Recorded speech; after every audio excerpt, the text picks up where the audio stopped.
Hey, thank you so much for coming on and doing this. It's really cool that I get to talk to you today. So I'm super excited. So I guess first things first, please tell me who you are and kind of what you do and how you got started. Sure. Well, good morning, Miss Megan. Thank you so much for having me on. I appreciate it. I'm so excited to be with you today. In a nutshell, so my name's Tracy Royce. I go by Royce of Real Estate. That's sort of my moniker. And in a nutshell, I am a full-time fix and flipper. I'm a landlord in Phoenix, Arizona. And how I got started doing that is for almost a decade, I worked behind the scenes for other real estate investors as an assistant, doing everything from property management to helping them with whatever sort of disposition strategy that they had, and eventually just made the leap and said, hey, if these guys can do it, I need to make the decision and start doing it for myself as well. So that's what I do. Definitely, that's awesome. So I guess what year was that? That is a great question. I stayed behind the scenes while the market was crashing. I didn't have any experience with a downturn. To answer your question, the year I don't quite remember, but it was after the downturn, as it just started to seem like it was maybe starting to recover a tiny bit, is when I got in the market. Yeah. So do you mind telling me a little bit about like your first deal, like what that looked like? My first deal looked like me having worked with one of the investors that I was working for, just by virtue of people, being out and people knowing what I did at the time and what I was doing. If I came across something, they would potentially partner. And this was few and far between because I really wasn't, I didn't have a mind for acquisitions at that time. I was the assistant. But my first deal on my very own was a gentleman that was selling a really like the most cosmetic update that you could ever think of. It was maybe some drywall patching, paint, carpet, stick it back on the market. So if you're talking about being really afraid to do a deal, find yourself something that's like so stupid, simple, cosmetic that you can't screw it up. And I'll be honest, I didn't have the money for the escrow deposit and the down payment. I went and maxed out a credit card with cash, the cash withdrawal, because even if I was paying 18%, I knew that I could get my money back really quickly and it was worth it for the upside. I'm not condoning that. Ever to go out and don't come back and say Tracy said go out and max out your credit cards. No. But at the time, that was a method by which I could get this wholesale deal that made sense all day long and be able to make a quick profit very safely and comfortably. No, I love that. Not a lot of people talk about that. I actually I do condone that method if you know what you're doing. That's the caveat, sure. Yeah, yeah. No, I mean it's if the deal makes sense and you're going to make 36%, ROI, then 18%, as long as you pay it off in 30 days, boom, magic. That was zero. Right. So I definitely into that game. But yes, thank you for saying if obviously know what right. you're doing there.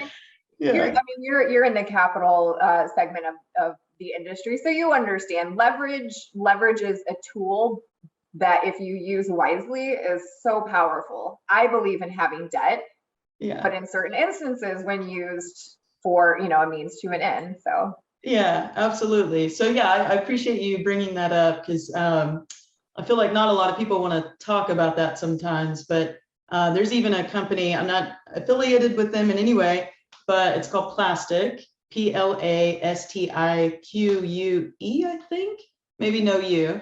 But you can do down payments on homes with zero interest credit cards. So you basically get a bunch of credit cards. The intro period is zero, and then you process it all, and it does a lump sum wire for any down payment on a house or a full cash offer. And the rate is like 2%. So super cool trick. That is cool. Yeah. Well, similarly, it's business capital too. I've had people that will do the same thing where they go out and raise a bunch of business lines. Yep. To accomplish the same exact thing that you're talking about. I might DM you about that later. Yeah, no, you should. It's cool. It's a new thing that I mean, new for me. It's obviously old, but yeah, super cool. All right, well, cool. All right, so What's your primary investment strategy in real estate right now? So my primary investment strategy in real estate at the moment, and for a while, has been fix and flips. Before, I did a ton of short sales, ton of pre-foreclosures. That was my forte when I branched off on my own, because the people that I worked for were all in distressed real estate. So even though I had my license, it was never consumer centric. It was always homeowner and creative financing and distressed real estate centric. So that's really my background, is in distressed. So that graduated into, hey, I want to buy rentals and I want to learn renovations. That was not in my repertoire. So that is something that I had to really learn on my own. And so I started doing that and was able to start doing that full time. And so now I'm a full-time flipper and landlord. Right. So I guess when did you go full time? It Like was, on your own. Sorry. I know you've been in the industry for a minute, but I mean like on your own. Sorry. yes. So after the last group of investors that I worked for, again, was as the market was starting to recover, and I worked with them for about 2 years, almost three years, excuse me. And then I made the decision, that was when I was going to go full time. And there was, there was a little bit of crossover from me being able to finish the pipeline that we had together existing, because it was all amicable. It was just, I'm just ready to do my own thing. And then I just started doing everything for myself. So I was able to segment what I was doing at that position and then start doing it on my own on the side. And then that grew. I was able to grow that year over year, and that went really well. So it just sort of funded and helped me graduate into being able to decide that I just want to do fix and flips full time. Yeah. Do you mind kind of backtracking a little bit? Like, I guess, what was the aha moment, or like what was the moment that you were like, I could do this, like just for me? Yeah. Yeah. The aha moment was, it wasn't so much a moment. Some people take a wake up call after, like, hey, maybe you should pay attention to this. Some people get it after like a couple taps on the shoulder. Some of us need a frying pan to the forehead. I'll let you guess which category I am in. Stubborn Italian. So my aha moment was a long series of moments where I just became a little bit more frustrated at the fact of the role that I was allowing myself to be in, which was more subordinate to the people that I was helping become multimillionaires, which I'm fine with. I signed up for that. Right. Yeah. But I had been doing that for such a long period of time. And I think after a while, Megan, I just was like, Tracy, why aren't you just trying? Why don't you do this yourself? And it was income driven. I really wanted to be able to make more money, but it really was more driven by, I want the choice to make more money. I want the choice to have more control over what my output is, what my lifestyle is, what my responsibility is, what my hours are. And even though I was working with a great group of people, I have nothing ever negative to say. It was a wonderful opportunity, and I wouldn't be where I'm at had it not been for these people that I worked with. But there comes a time where you just, if you want to be an entrepreneur, or you want to be a business owner, you just have to take control and say, I'm not going to have everything figured out. And even if you've been exposed to it for the long time, once you're in front of the sellers, once you're the one filling out the contracts and accounting and responsible for all the money, it becomes a lot more serious to you. And so you really just have your feet to the fire and decide, I'm going to be successful or I'm not. And that wasn't a choice. So I just decided I had graduated from being behind the scenes for long enough. I felt a little bit more comfortable with what was happening in the market, and I wanted more control. Luckily, I had a lot of support, meaning the person I was with at the time was very supportive. And I just found, much like I'm sure some of your audience is, like, once you make a decision, you notice support just comes in, just aligning with what it is that you're supposed to be doing. Not to sound too woo-woo, but I think it's just when you finally make a decision to do something and it's in the right path for you, things will start to happen to help you accomplish that. Yeah, absolutely. So I mean, let's talk a little bit of numbers. Did you have like a nest egg, or you like, did you really just get like slapped in the head with a frying pan and you were like, whatever, let's do this? No, I mean, I was, I think financially okay, but it wasn't like I had $1 million sitting in the bank where it's just like, Right. well, let's just see if this whole real estate thing works on my own.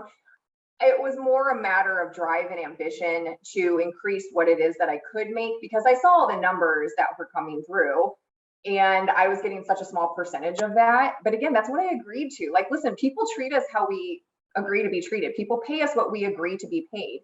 If you raise your value in the marketplace and raise a new and create, or excuse me, learn a new skill set, create something new, create something that's out there, but do it better, you should be rewarded financially equal to that, right? But if you never ask for it, if you never stretch yourself to say, I need to learn this new skill set, or I need to participate more heavily in the marketplace, or I need to take on a more greater role, you're not attracting the sort of financial benefits that you should be rewarded with, right?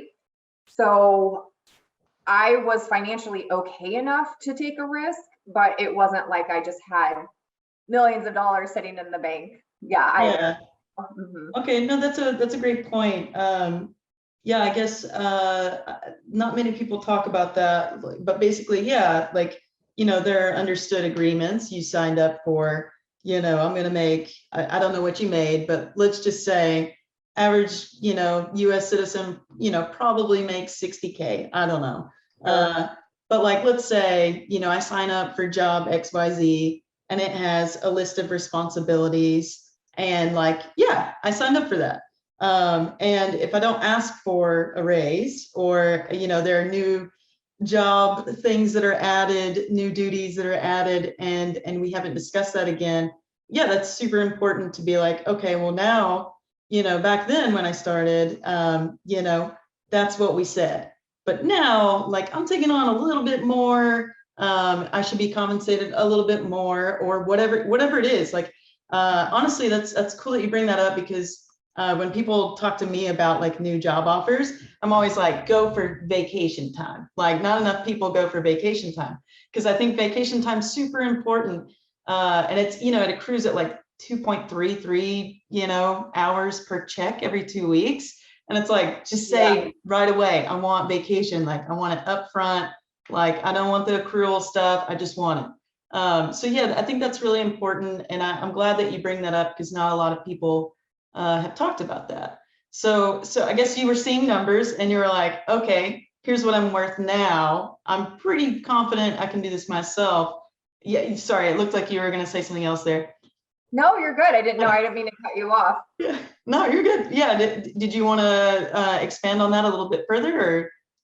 Part of it is even if you don't think that you're fully ready, or if that you're ready for that position, or that you're worth it, my motivation was partly through frustration. And then I'm sure you have plenty of people that, like, to your example, they make $60,000 a year, and then you flip 1 or 2 houses and you're like, I just made what I made in a year in 4 months or 5 months. Yeah. Or 2 months, or whatever it is, if you assign the contract and make a fat wholesale fee. So when you start to look at your value in the marketplaces in terms of your skill set versus trading your time for money in a job, I will never be the person that says everyone should be an entrepreneur, everyone should flip houses. It's really hard and quite stressful to be a business owner. Money management is a giant thing. You could make $1 million a year and spend $999,000 of it and be broke. So there's also those responsibilities, and a lot of us will work 80 hours a week so we don't have to work 40 hours for someone else. So there's these checks and balances that come with going your own way. But if you have the ambition and the foresight to say, listen, I need a runway, but I want more for myself. So I'm going to give myself a 6-month runway to do my first deal. Do I have 6 months of reserves in the bank? Give yourself some sort of buffer. The whole burn the bridge, screw everyone, like, I don't necessarily recommend that. If that's what you really need to be, to like motivate yourself, so be it. But I would give yourself every opportunity to be successful. And a lot of that is coming to the table from a position of security. I'm going to be a lot more desperate to get this deal done, Megan, if I show up at your house to buy your property and I have, $500 in the bank to my name. And I'm like, God, I have to do this deal. It's only a 3% margin. I'm going to be under budget. That's just not how it works. So for those of you that are listening that are like, yes, I want to quit my job, and Tracy said, and Megan told me to do this, take advantage of the fact that if you can build up some sort of reserve, start marketing for deals on the side, start doing whatever you can to put yourself in a position to be in the best negotiating place that you possibly can be. That is what's really going to propel you moving forward to gain more traction. Because once you have that confidence of your first deal and that fat paycheck, that's going to become the addictive part to drive you forward. Yeah, I love that. So what I heard was, number one, maybe 6 months minimum reserves. Really, I mean, I'm sure some people say that's not enough. I'm sure there's plenty of your audience that are also saying, I don't know if I can do that. So it's a round number. Right. And then number two, I also heard it's more about like kind of like doing your own self work before kind of branching out, because yeah, you're right. When especially, I know your beginning was, you kind of dealt with like distressed properties. Distress usually means there's a lot of stress involved. A lot of people that, we call them motivated sellers, but like, they're in uncomfortable and somewhat terrible positions sometimes. So if you haven't done your own self-work, and kind of like you're confident and you're okay, you can't really be there for anyone else, right? Like, yeah, it can certainly make it harder if you show up. And I think that's a great point that you bring up. It might be a little bit off topic to talk about when you show up for a distressed seller and you're not in a good position, or who's helping who here? Yeah. But in the same right, I think, if you don't have everything figured out and you're like, I've only been in this industry for 6 months and I'm going to go out and show up to someone's house that's in foreclosure, going through a divorce, or has a ton of repairs, and I don't know, that part can be really intimidating, Megan. And I always tell people, you will get deals just by showing up and being empathetic and compassionate and resourceful over the person that's maybe done 50 deals and they're a hard driving, salesperson that just is running the numbers and putting it in this person's face that they're in a losing position and they have to sell to them, or else the sky is going to fall. I think if you show up like, I really want to help you, and what I do for a living, you can look at my website. I make houses pretty again. I'm probably going to rent this or renovate it and sell it to another homeowner. But I know that you're going through a really hard time right now. So let's talk about a deal that makes sense for both of us. If you can be compassionate and resourceful and say, I don't know, that's a fantastic question. To be honest, this is a new neighborhood for me, or I'm a little bit green, but I work for awesome people. I'm going to find that out for you. I'm going to get back to you as soon as I possibly can today once I have an answer. So for your audience members that are listening that might be new, don't think that you have to have everything figured out before you can start helping motivated, distressed homeowners. They want to know someone cares about them, that can get the job done, that's resourceful and efficient. Right. No, that's absolutely, yeah, hit the nail on the head. Yeah. Okay, cool. So let's see. I don't know if this really goes into it, but let's segue into what's the weirdest thing you found in an investment property? So the weirdest things that I found in a property, there's something in every single property. Yeah. I will say, when I was looking, I didn't buy this deal, but when I went to a property to potentially buy it, someone had left the bathtub running. The front door was wide open. They left the bathtub running, and they had stuffed clothes in one of the bedrooms. Like, they had like a man's outfit stuffed with like pillow stuffing or something face down. So when you round the corner out of your peripherals, like, you think it's like a dude laying on the ground. I probably yelled like, I don't know, like an animal or something, because I just was like, I'm tough, and I've been in a lot of vacant houses, but that kind of scared the what out of me, because they had done it on purpose. And it's crazy, some of the stuff that people leave in houses. So like, I don't post a ton about it on my Instagram page, but I did for a while, where I was like, listen, sometimes you can flip things in the house and then go on OfferUp to buy fixtures or use that money towards your purchases for fixtures, you know, at a discount because you have cash in hand. And I will ask the sellers, hey, you left XYZ, are you okay with that? And we moved cross country, we don't use it anymore, or we moved into an apartment, we don't have room for it, do what you will with it. So I found one of the weirdest things, or maybe most like coolest things I ever found in a property was a reloader. Do you know what that is? I don't, yeah. I had no idea. So it's like where you can use, it's a piece of machinery that you can reload bullets.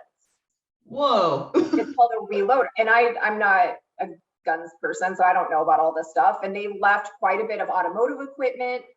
And so I called my uncle and I called a couple of my guy friends. And of course they're like, don't sell it, give us first dibs. This guy had 2 of them there. And again, I asked them, are you sure you guys want to get rid of this? They're like, yeah, we left some stuff in the garage. Do with it what you will. I called my uncle who taught auto for 20 plus years, ran some of the stuff by him. He's like, Trace, let's hold a garage sale. I'll help you. The family will come over and we'll help you sell this stuff. We made about $3,000. Cool. Yeah. Stuff that he had, off of the stuff he had left there. And I couldn't post it on Facebook because I don't know what this stuff is. But when I was like, hey, a reloader for ammunition, it got taken off of, I got banned from one of the Facebook marketplaces. So here I am on OfferUp, like, hey, these things that go pew pew, a piece of machinery for the little things to insert in those things. It was like the dumbest thing. So I had people drive in from all over the place to get the tools and that equipment, but it was fun and it was cool because my family came over and helped me and we had coffee and breakfast and they saw the house. So it was kind of cool, but you see just the weirdest, craziest stuff. Yep. Well, how big is this machine? I've literally never heard of this. So yeah. So the ones that were there, they're like this big. Okay. But they're just something where you put the bullet in the middle. And again, for those of you that are people watching this that know anything about equipment, I'm probably butchering the explanation, but you just have a bullet in there and you can reload it. Wow. Okay. So very valuable because you don't have to go out and buy ammunition. You can reload your the shell casings. Right. Yeah, I'm gonna look this up later. And they had a full-blown compressor, like something that you would use at an auto shop, like a full-blown huge compressor. So just stuff that was quite valuable, you know, like why didn't they have a yard sale and sell it first? Sometimes you just have to take the reasoning that you and I might do something or not do something out of the equation. They probably didn't want to do it because they were embarrassed and they didn't want people asking about why they were holding a garage sale or selling these belongings that were quite valuable. But for us as buyers, you have to take yourself out of the equation and say, if you're a ready, willing, and able seller and you want to sell me your house at a big discount and you also want to leave thousands of dollars or hundreds of dollars of valuables in here too, I'm going to donate them if I can, you know, have someone repurpose them for, you know, women's shelter or something like that. And in some cases, sell it to make a little bit of extra cash on the side. Right. Yeah, absolutely. So yeah, what I hear is like just trying to maximize, you know, what's there. Yeah. Yeah, for sure. Okay. Okay. So any tips for working with virtual assistants? Do you have a virtual assistant?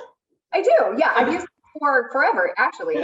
And they're fantastic. So when you are working with a virtual assistant, one of the biggest insights that I can provide is be very, very clear with what their output needs to be and the means to get there and the process and procedures to support that.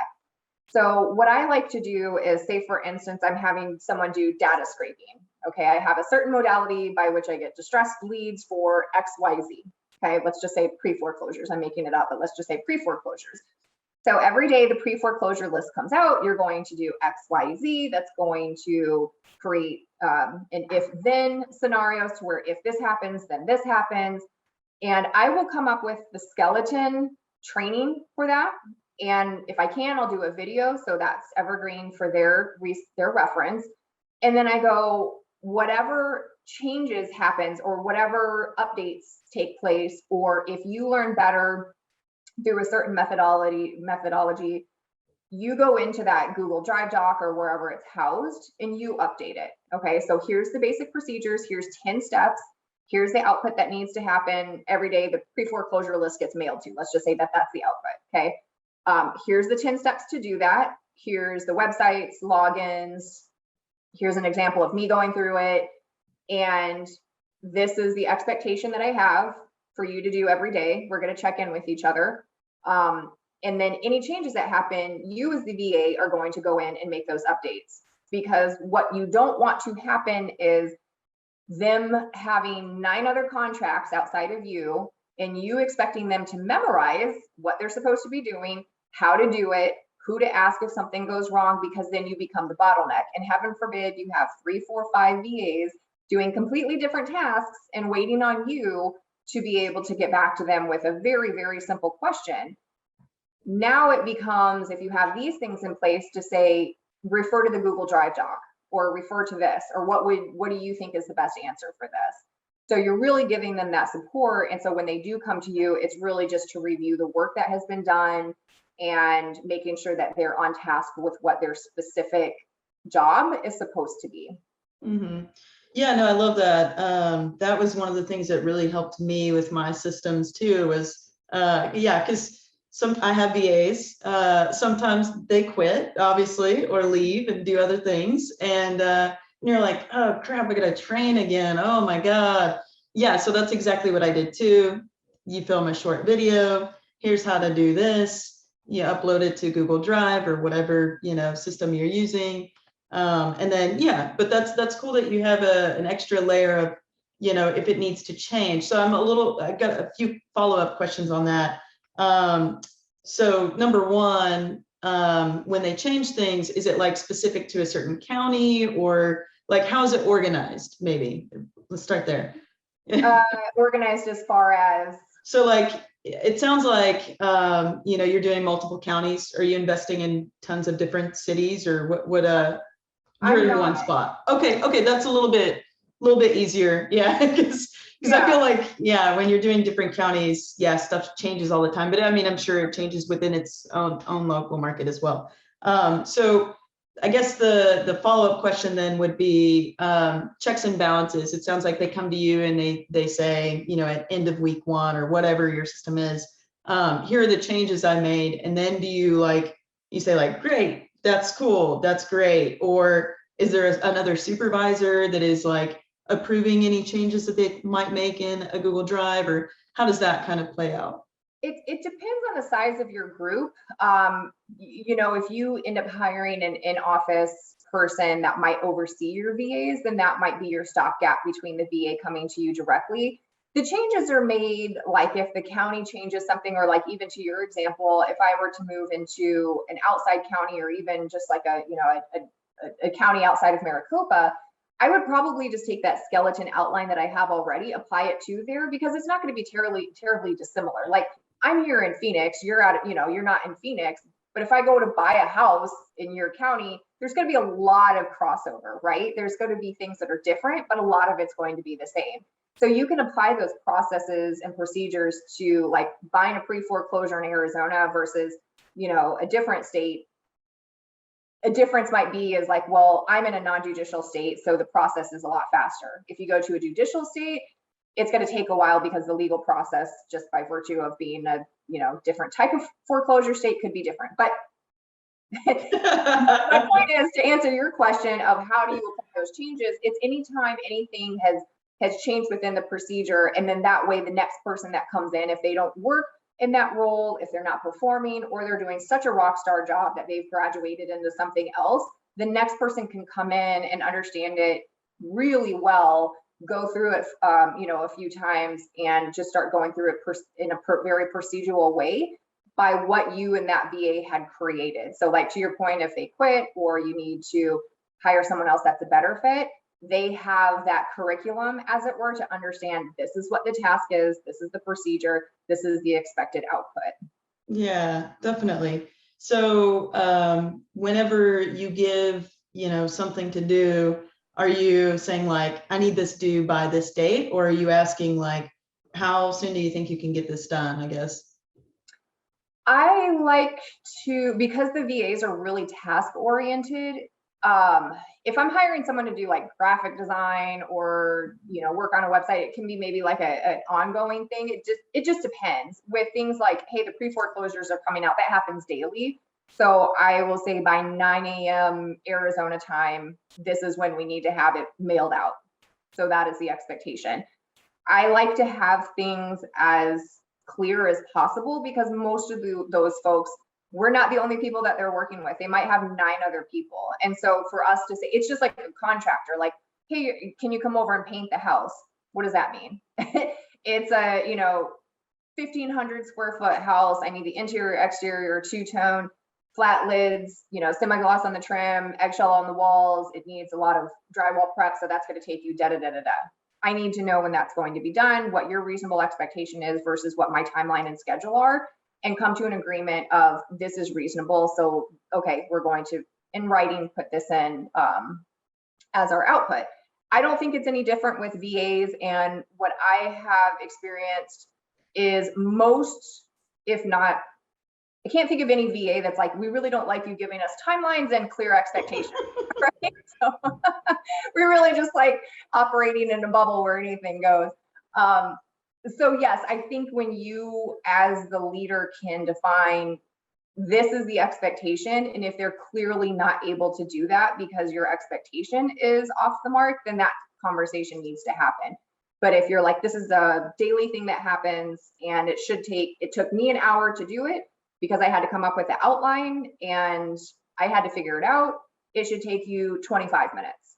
So why don't you run through this task? And that's another big thing I can say too, Megan, is when you're hiring a virtual assistant, give them some test tasks and see how they do and say, I think that this should take 30 minutes. And if it takes them 15, great. If it takes them 45 minutes, maybe they're not the best fit, or maybe there's something that you need to do better as a leader because they didn't have the resource or training that they needed. And then also say, listen, this is a whatever, 30, 60, 90-day trial period.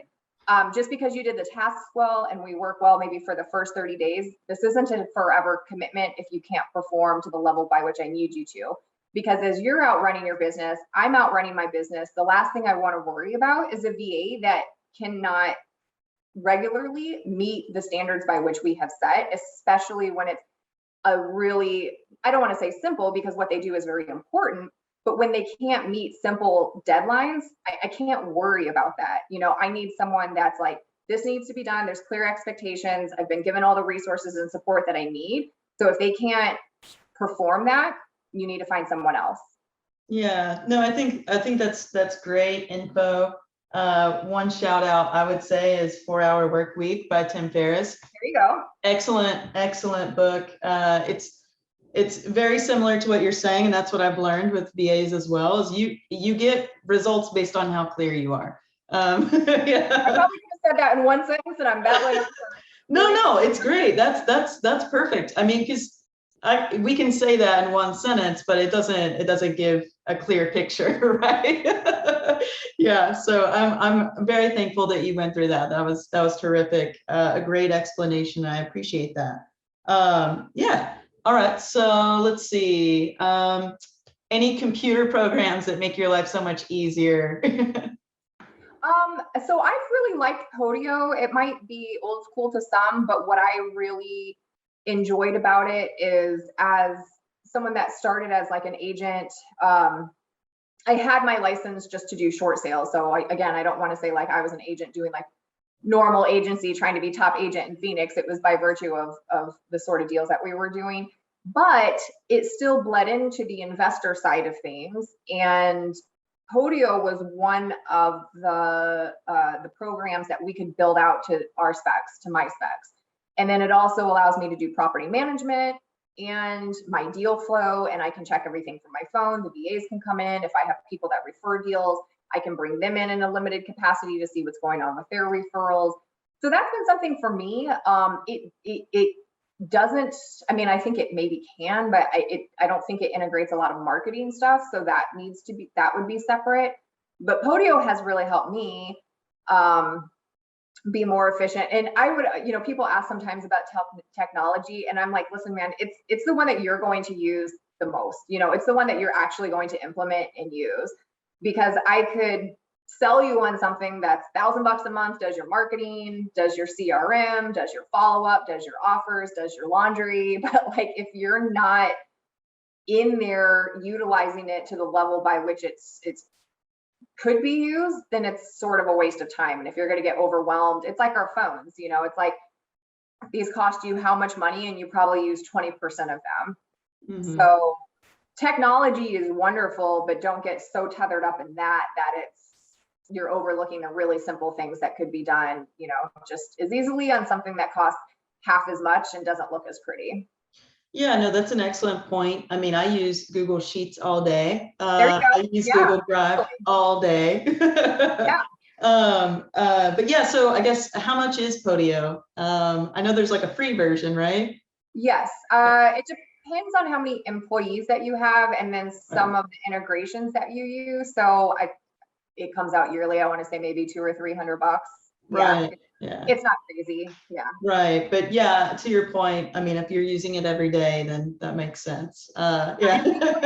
like DocuSign. I mean, I guess I'm kind of racking my brain because it's things I use so much you don't even think. DocuSign's like $14 a month now. I do HelloSign because I'm not doing as much right now, and but yeah.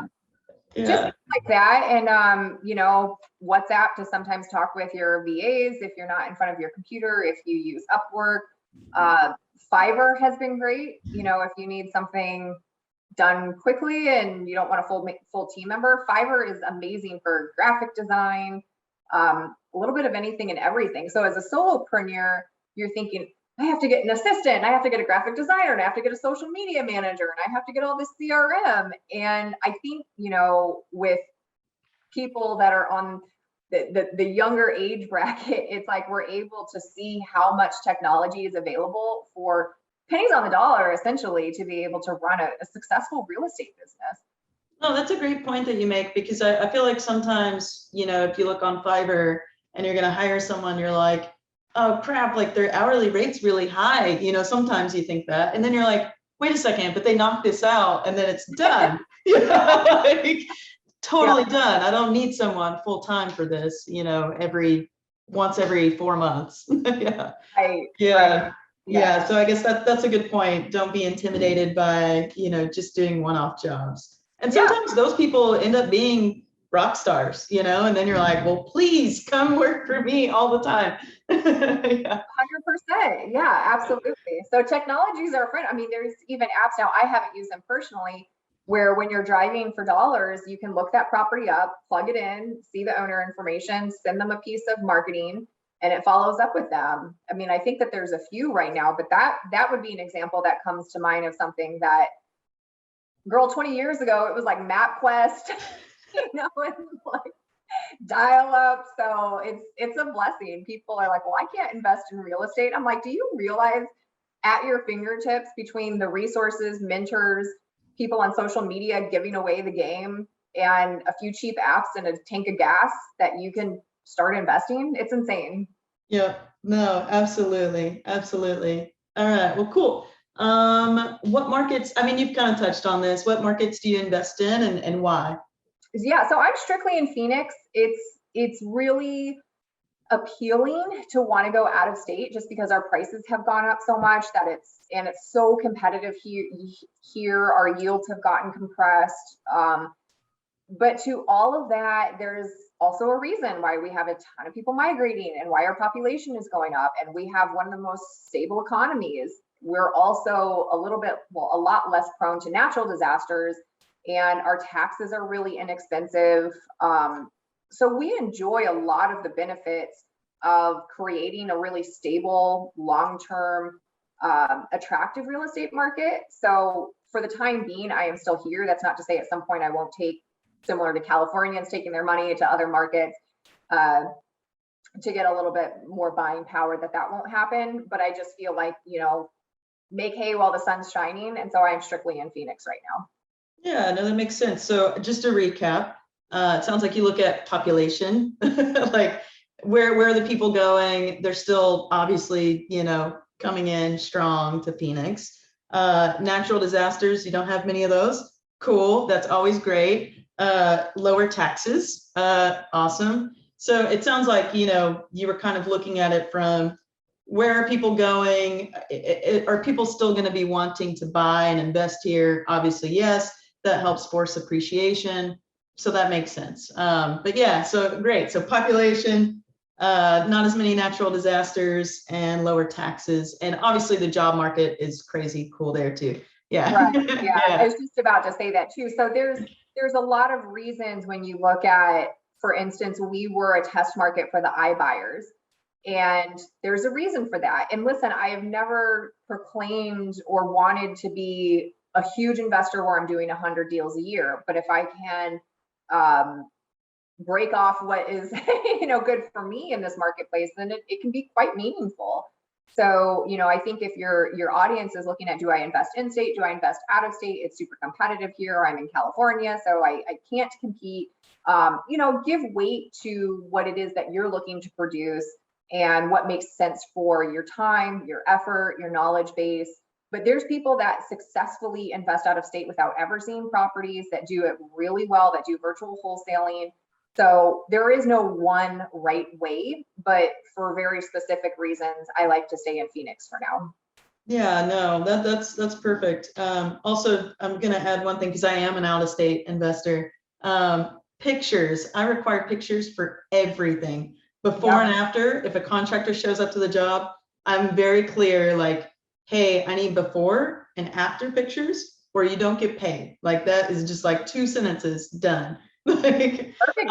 yeah. And that helps me because then I can like upload photos all the time too. I can update my social media pages. I can let investors know, like, here's what's going on today. Like, it's just, it's even if it was in my local market, like, I'm never gonna not do that. Like, right. Yeah. So that's cool. All right, cool. Yeah. Okay. Any good morning routines you'd recommend? And if you're not a morning person, it's okay to say that. Not everybody is. So if you have like a night routine, that's cool too. Yeah. No, I appreciate that. That's funny. You read my mind. So I used not to be a morning person. And the biggest tip that I can have, having segued to, no, I still wouldn't say I'm a morning person, but I get up. So there's that. I would say the biggest routine, the biggest helpful routine, the millionaire morning, is preparing the night before to say what's most important to accomplish tomorrow, making sure that you have that outline so you're not ruminating, or it's sort of frenzied when you get up in the morning. And also just preparing as much as you can the night before. It's sort of on the same vein. So that way your morning has a bit more organization to it, because I know I sound probably like a lot of other people, but I've had this experience myself. If you win the morning, you're ready to go. I don't call it makeup, but I call it war paint. If you got your war paint ready to go, if you wear makeup, it's like I'm ready to conquer the day because I've been able to conquer my morning. And there's something about taking 10 minutes, 30 minutes, an hour to yourself to gather your thoughts, go for a walk, pray, work out, whatever it is that you want to integrate to feel good in your body and your mind and your mentality. That really can shift. Oh, okay, something unexpected happened, but I deal with it better. Or job's not going exactly on schedule, because that never happens. It just allows you the mental space instead of like running into your day like a chicken with its head cut off, and then that energy comes across and it's just not as productive. Right. Yeah, absolutely. I mean, the times that I am more, taking care of myself, the better I am at, dealing with anything that comes up, and can respond, not as reactive, but yeah. That's a great way to put it. Yeah. Perfect. Okay. What's the most interesting fact you've been thinking about lately? It's certainly not anything groundbreaking, but the most interesting fact that I've been thinking about lately is just how important consistency really is. And we all have room for improvement. I certainly have a lot of room for improvement. And one of the things that my friend Josh Bacon said, he will he will say these things and just drop the mic. And so we call them bacon bits. So one of the things that he imparted on us was sometimes consistency is better than intensity. So if you're thinking, I need to get up and conquer the day, I'm going to make 1,000 offers today, and I'm going to do all these things. Sometimes it's just better to say, I had every intention of doing X, Y, Z at a certain level of intensity, but that's just not happening right now. But I'm still going to do a fraction of that just to say I did it. So for instance, going to go to the workout today and I'm going to crush it. I'm going to do a PR. I'm going to just, leave it all at the gym. What is a PR? I'm sorry. Personal record. I'm sorry. Oh, okay. Yeah, like I'm just going to go full out Olympian at the gym. I want to do that. And this is just an example, but to say my energy is not there, I'm not feeling it, I'm extremely sore, whatever the case is, but I'm still going to go to the gym. The consistency is more important than the intensity. So that resonated with me because sometimes I will get overwhelmed in the amount of details that need to happen to put something in place, or just handling 50 different things going on at once. And it's just a matter of doing it day in and day out. Consistency is more important than intensity. Oh, I love that. Yeah. Yeah. And as a new investor, or maybe your audience members that are listening that are overwhelmed in the same vein as like just getting started, where do I start to even invest, and not taking action because it's like, do I want to do storage units? Do I want to fix and flip? Do I want to do apartment syndication? Do I want to do XYZ? Where do I even start? Pick anything and then just do something consistently, say it's 5 days a week, 3 days a week, whatever can fit into your existing schedule for now, to say, I can see some sort of progress moving forward, and I'm going to set these benchmarks for myself, and consistency is the most important thing. So again, nothing groundbreaking, but that's something that I've thought about a lot lately, because you see some people that are overnight successes. It only took them 20 years. And the secret to that was they were consistent. Yeah, no, I love that. That's really powerful. So a thing that I've been doing lately too, because I'm a procrastinator, so like I know that about myself now. And so I'm like, okay, how do I avoid this? I do timers all day. Yeah. I'm like, Siri, set a 20-minute timer, and I just make myself sit down. If I need to write that day, I'm writing a post or whatever, like just write for 20 minutes, like anything, as long as you're doing it. Like, Megan, that is so good. And you're too fancy. I have like a timer that I bought off of Amazon for like $3.99. And like a dog, I will like set it and I'm like, okay, turn your phone off, or and that's such a great point. Just do it for 5 minutes, and then 50 minutes later, you're still writing. Or and then it's like, after that too, you're like, man, that really sucked for like 3 minutes, but then you kind of get into it, and then that's all you needed was just a little bit of a start, and now you're kind of like more motivated. Like, so a lot of times, like I'll go past my timer, I'm like, oh no, I got this now. I'm so glad you brought that up, because I do the same thing. I didn't think of that. I'm so glad that you brought that up, because that's a big thing. Just set a timer and start doing it. Yep. Yeah, absolutely. All right. Well, cool. Let's see. Please share any challenges you personally had with being a woman in real estate, in the real estate investment space. Yeah. Sure. So to your question about challenges as a woman in the real estate investing space, I'll speak to my experience. And I know that there's women listening to this that have had things happen to them that are beyond not cool and are straight sexist, or just things that you would never think, just trying to do real estate investing, anyone should experience, right? I will say for me personally that the times that I have had things happen is when I don't feel confident and secure. And whether I think that I came across that way or not, I obviously did. And I think that when you're in a mindset of, am I allowed to be here? Is this okay? And you kind of shrink down and give off the energy of like, am I okay to do this? Instead of, I'm not asking for permission. I'm allowed to be here. This is very much legal. I am paying the bills. I have a vision. We're going to work together and have a lot of fun and make some money together, or we're not. Either is okay with me, but I'm looking for team members that want to work with me. So I think having a conversation around this is always important.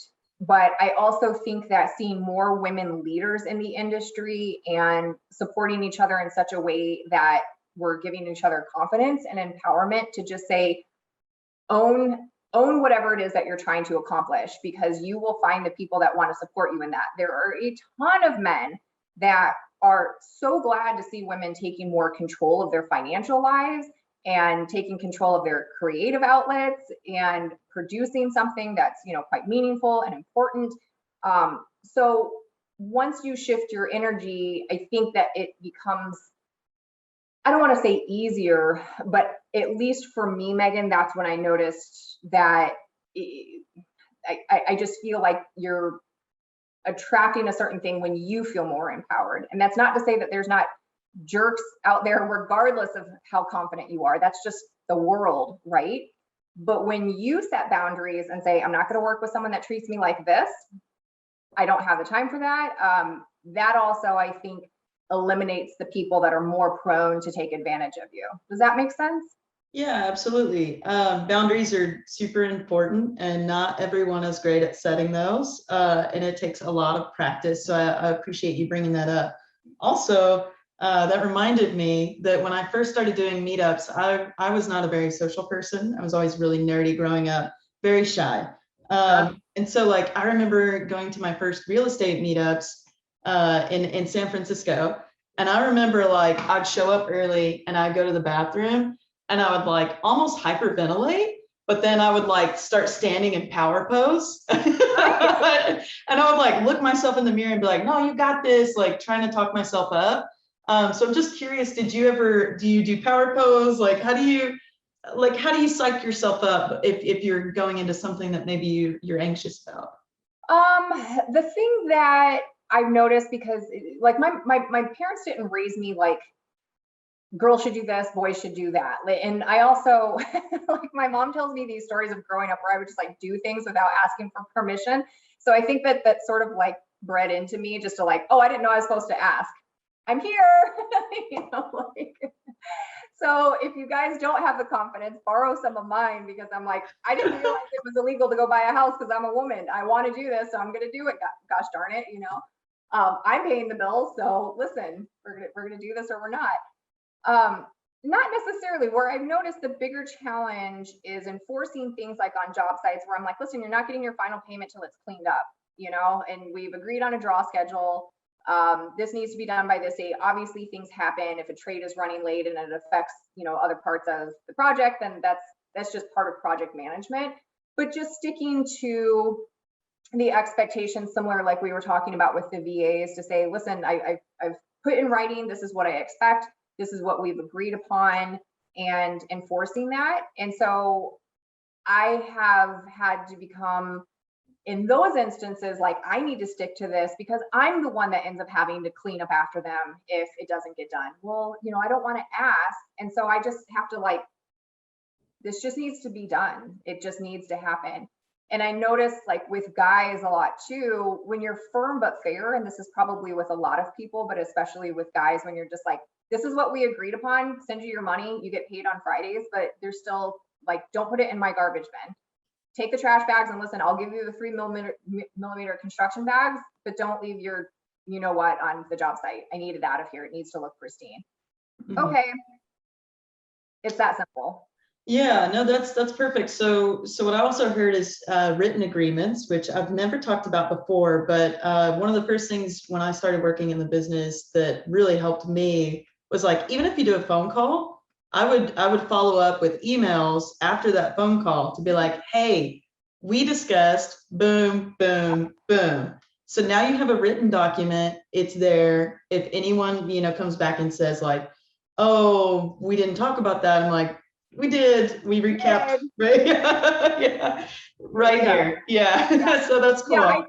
That's a great, thank you for bringing that up. That's such a great point. And it's anything from grout colors to we changed a timeline to I did a change order. And I joke around with the guys. I go, listen, after I get off this phone call, I'm going to forget, but let's just put it in writing. So I'll text you anything in writing, Megan, that shows like we actually in fact did talk about this, and here's the grout color, here's this, or here's that. Because in all sincerity, I'm not going to remember everything either.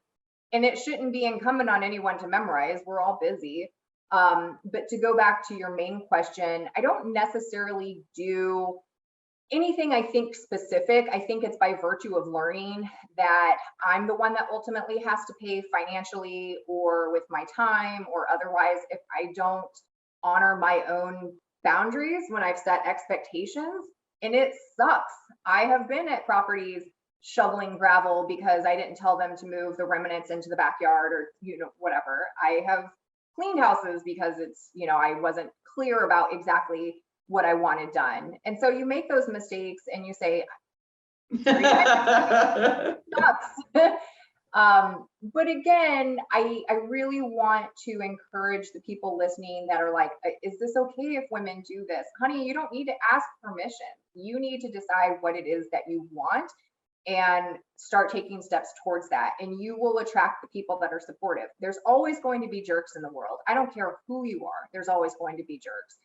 But you don't have to put up with that. If you're the one that's leading the charge, you can say, this isn't a good fit. I'm sorry.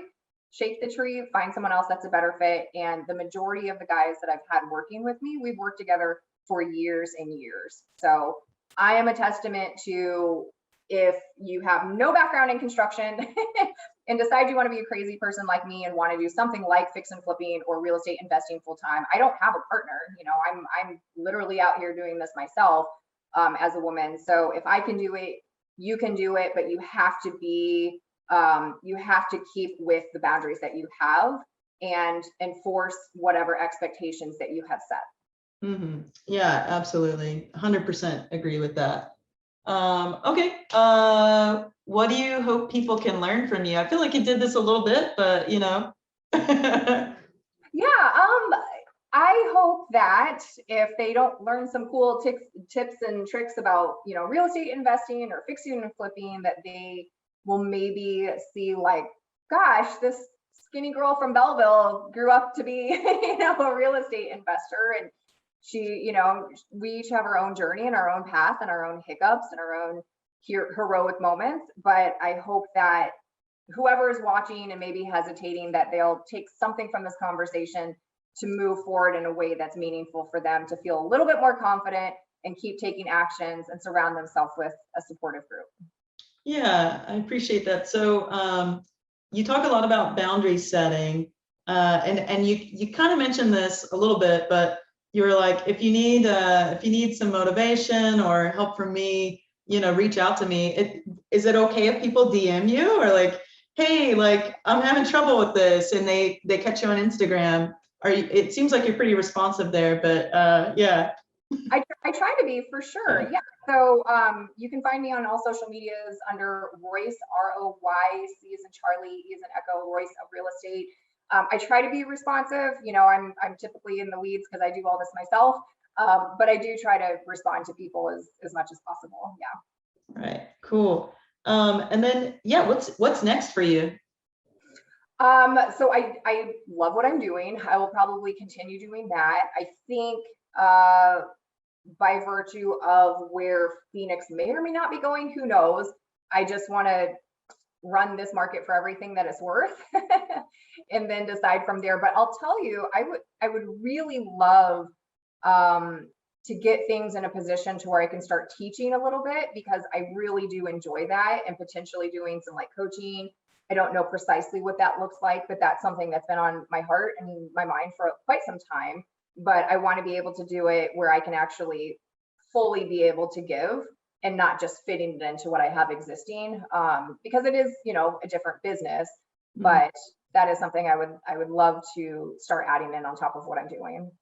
Great. Do you recommend any books or websites?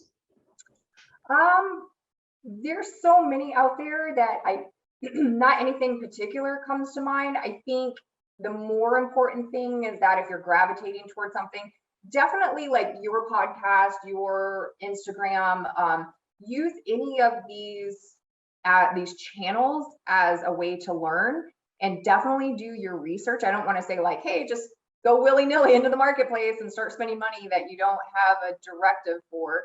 but give yourself some sort of timeline to say, I'm going to do fixing and flipping, or I'm going to buy my first, let's just say I'm going to buy my first rental, and I'm going to do that in the next 12 months. So I'm going to read a couple books and do X, Y, I'm going to read these blogs and follow these people, but please, please, please take action. It doesn't matter how many books you read, how many blogs you subscribe to, how many Instagram people that you follow and like.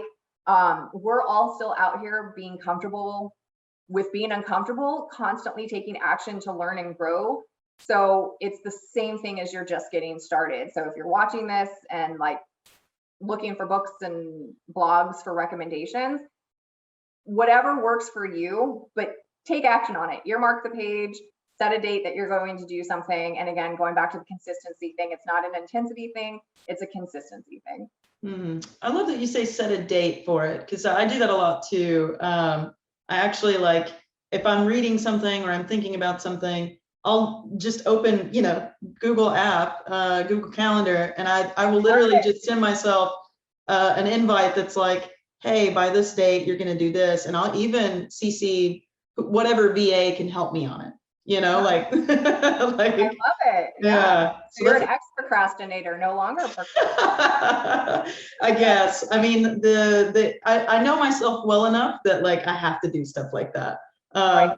So I'll even, I love the email notification function on Google Calendar. So I'll be like, okay, 3 weeks from this date that I've set, it's gonna hit my email inbox.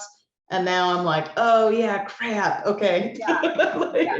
Savage. Like this person that did this to me. Oh wait, that was me. Yeah. And that's such a good testament to, you said I'm nerdy and I'm having on the verge of panic attacks in the bathroom, meeting new people, to podcasting, and like I'm very much a procrastinator. Now I'm doing these things to hold myself accountable, that I'm like, future me is like, aha, gotcha.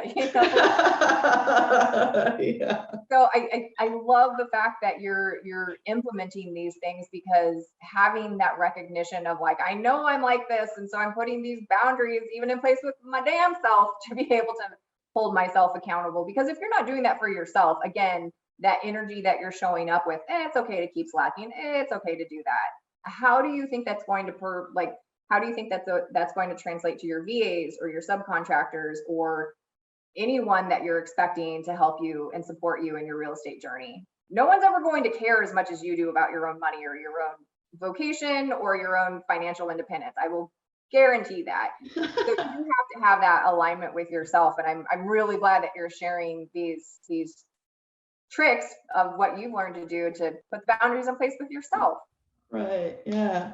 Well, cool. Well, I appreciate all of your time, and all shout outs. I know you talked about Instagram, but like, where can I find you?